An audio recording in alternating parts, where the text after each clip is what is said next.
Welcome back to RFM. Today, my wife asked me to do the plates today, so I did. I think she had the other kind in mind, really. Welcome back to RFM.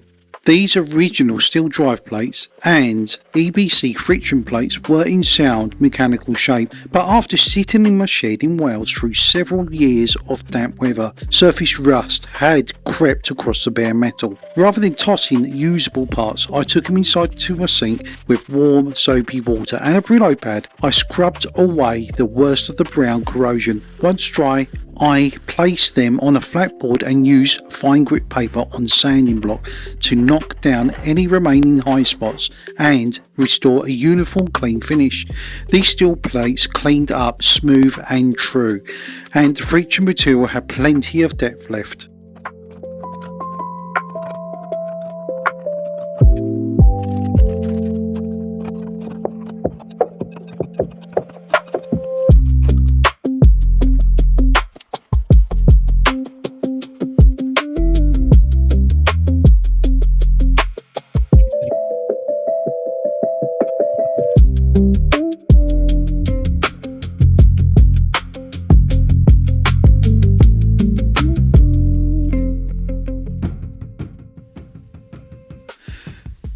To prevent dry friction surfaces during the initial startup, all the cleaned friction and steel plates went straight into a heavy-duty Ziploc bag filled with fresh engine oil. Sealing them in to soak thoroughly ensures the friction plates were fully saturated. While those were marinating, I tackled the mating surfaces on both the crankcase and the outer clutch cover. The original paper gasket was baked rock solid onto the aluminium.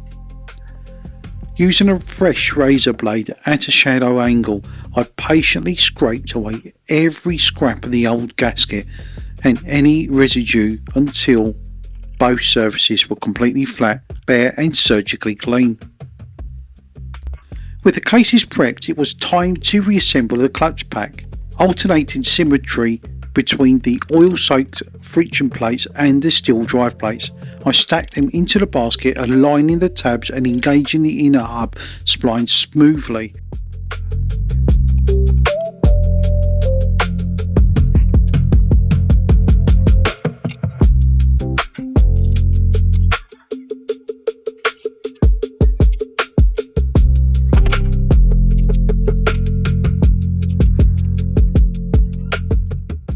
Once the stack was fully seated, the clutch pressure plate went on over the top, followed by the heavy duty spring and retaining bolts. I wound each bolt down progressively in a crisscross pattern to balance the spring pressure evenly across the face.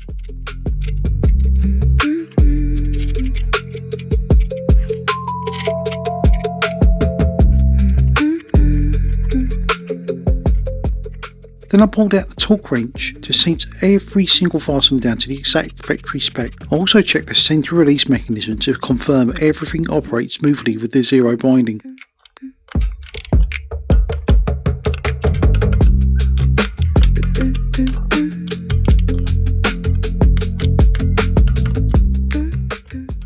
A brand new clutch casing gasket went into place over the alignment dowels before carefully sliding the outer cover home against the engine face. Rather than reinstalling the tired old corroded Honda fasteners with the easily chewed heads, I decided to upgrade the casing to a complete set of stainless steel Allen head bolts. Not only do they look infinitely sharper against the raw engine cases, but they also prevent future corrosion and strip threads down the line. Every stainless steel bolt was threaded in by hand to avoid any cross threading here. I nip and snug, then torque down evenly in a star pattern to seat the gasket without distorting the cover.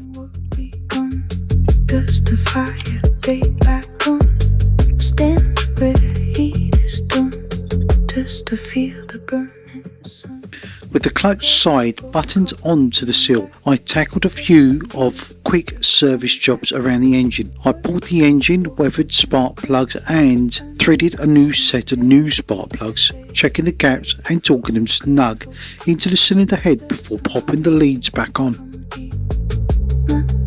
Strong and fast, but the space between us lasts. Grateful being what your sin could ever mean.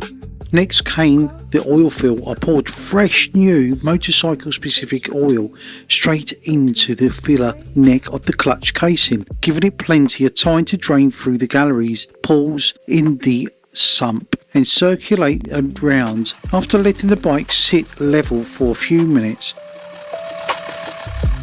I pulled the dipstick, wiped it off, dipped it back in and verified the oil level was just about spot on. It was above the max fill mark, which is good because the oil filter still needs filling.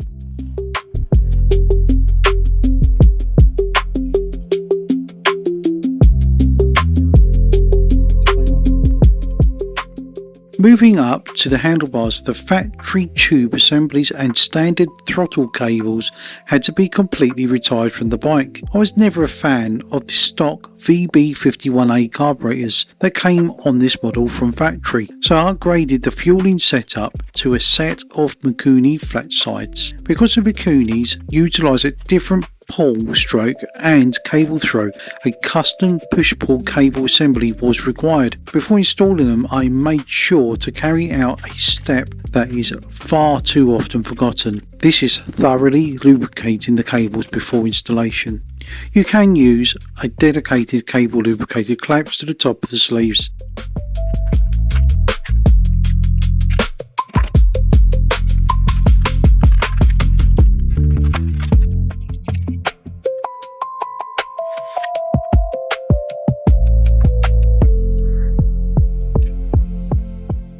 And it forces oil at high pressure through the bottom. I just simply dribbled it down there and let gravity drip the oil through the actual wire itself. Prevents premature internal wear and guarantees a crisp, snappy throttle snap that your hands will thank you for later.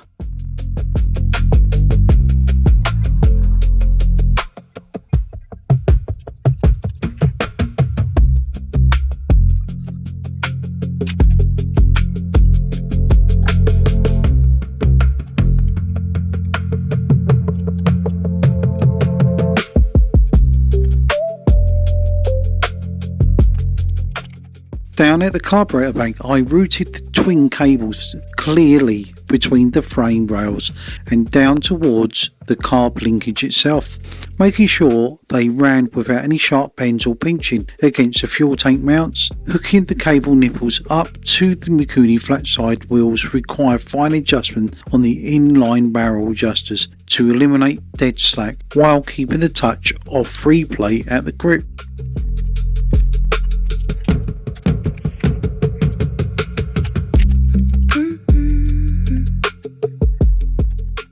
Once locked down, I swung the handlebars from a hard left to a hard right. I lock the mechanism, confirming that the slides operate smoothly and wide open throttle just snaps back to the zero stops without hanging up or locking up when you're steering.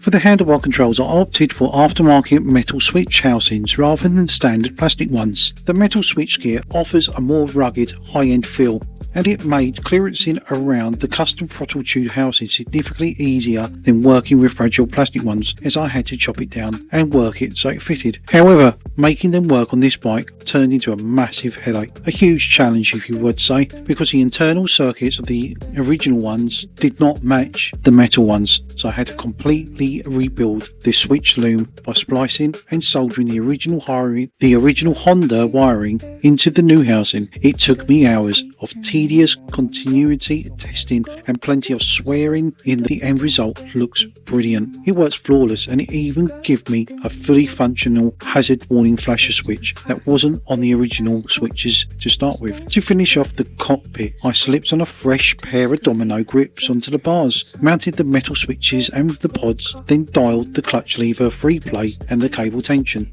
From tech, what we wore in green, under dust and didn't need to say grateful tea, live modern, wake from deep, nothing strong and fast, good to space between us lads, grateful. All of this mechanical assembly and tedious wiring sets the stage for the critical tuning phase ahead. In the next video we'll be hooking up vacuum gauges and working out how to use a syncing tool for the 4 of these Mikuni flat side carbs to dial in the fueling across the rev range. If you enjoyed following hands-on workshop builds, fabrication and problem solving, consider checking out my Patreon page, linked to the description below. Over there I share regular behind the scenes updates on my other ongoing projects, including the electronic fuel injection conversion on my Aprilia RS125. I'd like to take my time and say thank you to all the Patreons who are actually subscribing to this feature already, and thank you all for watching. Please hit subscribe if you haven't done already so you don't miss the actual next episode